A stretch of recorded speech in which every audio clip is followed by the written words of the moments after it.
Hello, and welcome to Tech Shorts, and this is how to use the Category Setup Wizard. So one thing new in the image library this year is there's a little button right here next to Activities that's called the Category Setup Wizard.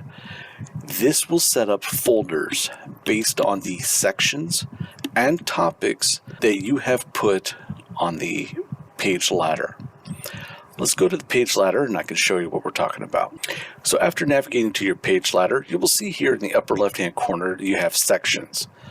These sections correspond to the different sections in the book, such as the 5th grade sections, the program sections, or the staff sections. Topics are what goes on each page. For the 5th graders, we have one page marked for first day of school, one page marked for candidates as well as the other. So the way the Category Setup Wizard is going to work is we'll make a master folder for the staff, for programs, for 5th grade, and for the rest of the sections. And then we'll make subcategory folders, one for like high school band, first day of school. So to see this in action, let's go back to our image library.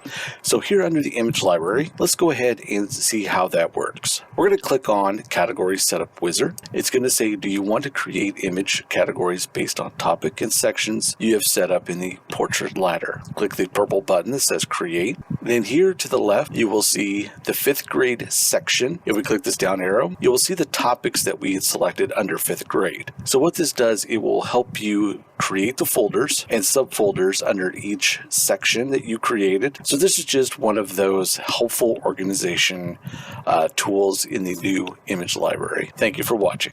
Thank you for viewing our tutorial. For more tutorials and videos that will help with yearbook creation, please check out our channel on YouTube, Memory Book Company Technical Support. Thanks again.